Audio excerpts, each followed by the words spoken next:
All right, everybody. I'm Brian Lee Durfee, author of The Forgetting Moon, The Blackest Heart, and The Lonesome Crown.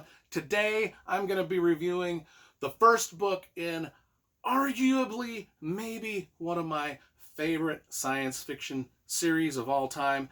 That is The Warriors of Spider by W. Michael Gear. It's the first book in a trilogy.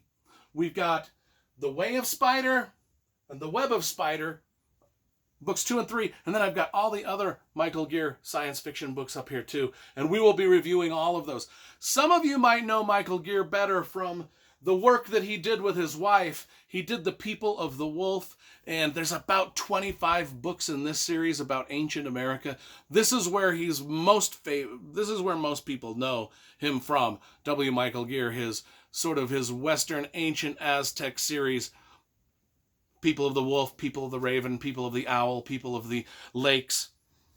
There's about 25 in that series. But he made his writing chops writing these science fiction, and they're magnificent. This came out in 1988. I remember the day I saw it in the bookstore at the Yale University campus bookstores, where I bought my trilogy of Spider novels by W. Michael Gear. I loved these covers. They're dynamite. All done by San Julian, the great illustrator San Julian. Man, this just captures everything. We've got our warrior, John Smith Iron Eyes, Lita Dobra, one of our main characters, the beautiful blonde girl with the blaster. And we've got these other space things going on. Turn it around and we got spaceships. We got people on weird creatures fighting other weird creatures with laser blasters. We got all sorts of stuff going on.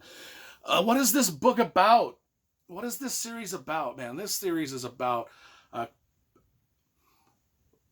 expansion from Earth, okay? So a spaceship filled with a lot of Native Americans and a lot of Spanish people was crashed on a planet, okay? Hundreds and hundreds and hundreds and tens of thousands of years ago, crashed on a planet. And now these people are living sort of a very native existence, a very prehistoric existence. I mean, they've got guns. Their spaceship has crashed over there, much like in, The Force Awakens, how you saw those old Star Destroyers crashed into the desert. They've got that. They do understand that they came from a place out outer space, and they came in this ship because the ship is still there, but they're living a very, very primitive lifestyle. And they've got rivalries. The Spanish, the descendants of the Spanish people, or other words known as the Santos, they are in rivalry with the Native American people, and there's this god they worship called Spider, which is thus the name of everything. The Warriors of Spider. That's the god they worship. Everything is done in the name and honor of Spider. And they've lived on this planet for some time, creating an entire different culture, but a very primitive culture. They do have guns, they do have blasters, but they have not really expanded their technology beyond that. What's in the spaceship? They wander into because it's a massive spaceship. They wander into it once in a while and sort of collect things and strip it and loot it of stuff. But they're still just kind of living in tents and stone huts and things like that.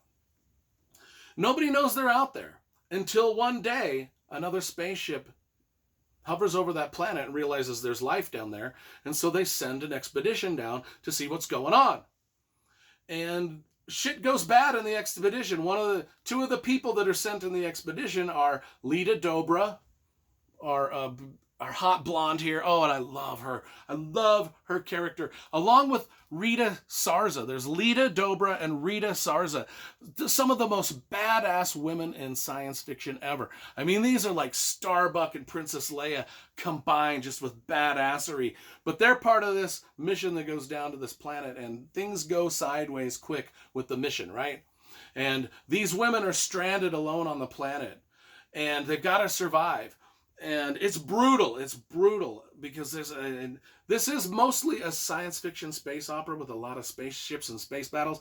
But it starts out on this planet as them just trying to survive in this very brutal, savage place where there's these creatures, these monsters that hunt him. And then, of course, our hero, John Smith Iron Eyes, he sort of rescues these girls and he kind of helps them along because he's like, you're not going to survive out here. This is a dangerous place. This is the wilderness. This is the wilderness. This is a dangerous place. And he sort of teaches them their culture and where they're from and about the spaceship that crashed and about Spider, their god, and all these things.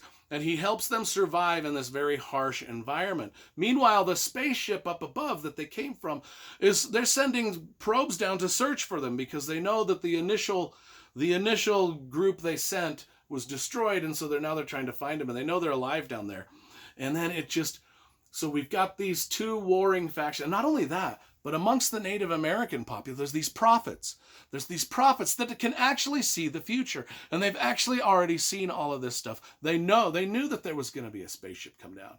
They knew that the spaceship was going to be bad news, and they knew that the spaceship would take everybody, the Santos, the Native Americans, all of them back up into space. This is the prelude to a lot of space adventure that happens, because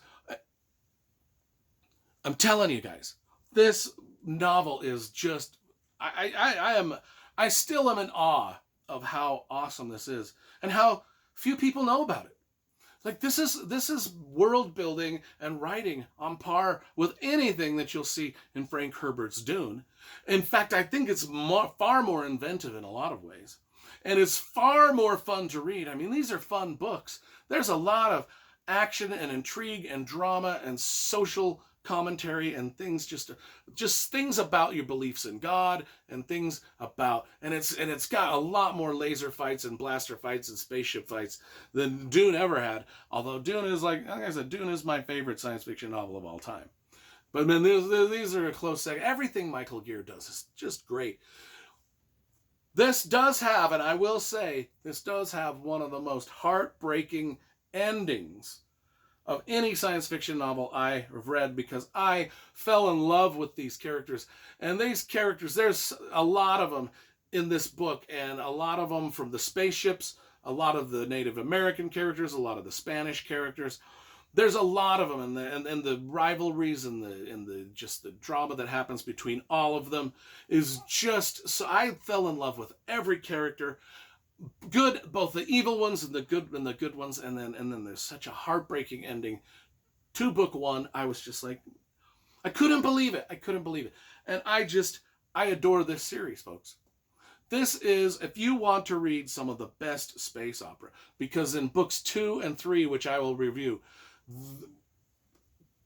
things get into outer space, and we start going out into, we're talking Battlestar Galactica, Star Wars stuff, just up the wazoo. Fantastic action, fantastic space battles, fantastic drama, just fantastic ideas.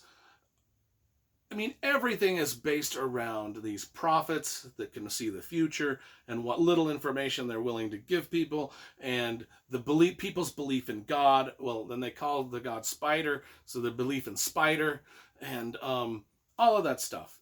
I just adore these. And how can you not want to collect these books that have such great covers? I mean, this is one of my favorite science fiction covers of all time. If I can get it to focus in. I mean, San Julian does a great job with these things. Just great in so many ways.